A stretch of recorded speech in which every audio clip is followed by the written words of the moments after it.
बिस्मिल्लाहिर्रहमानिर्रहीम। उर्दू खबरों के साथ मैं हूं मिशाल असलम। शामिल करते हैं आज की हेडलाइंस। वजीर आजम इमरान खान का ग्वादर में जारी माहीगीरों के एहतजाज और जायज़े मुतालबात का नोटिस। वजीर आजम का ट्रायलर्स के जरिए गैर कानूनी माहीगीरी के खिलाफ सख्त एक्शन का हुक्म। मामले पर वजीर आला बलोचिस्तान से भी बात करेंगे।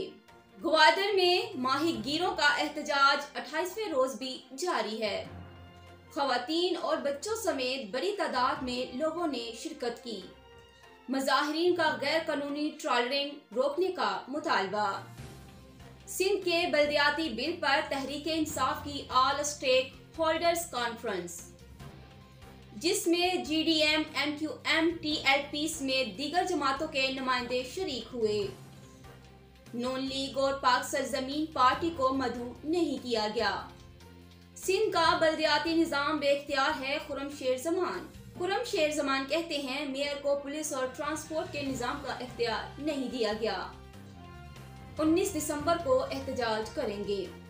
माजी में रिफंड को रोककर टैक्स कलेक्शन दिखाया जाता था। फरख हबीब कहते हैं इस साल FBR ने 250 अरब के रिफंड जारी किए। कोरोना के दौरान हमने इंडस्ट्री को बंद नहीं होने दिया।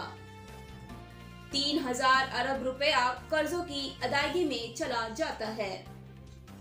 इसके साथ ही आज की खबरें इख्तिताम पजीर हुई। मजीद खबरें और अपडेट्स के लिए देखते रहें CID न्यूज़ नेटवर्क इस्लामाबाद।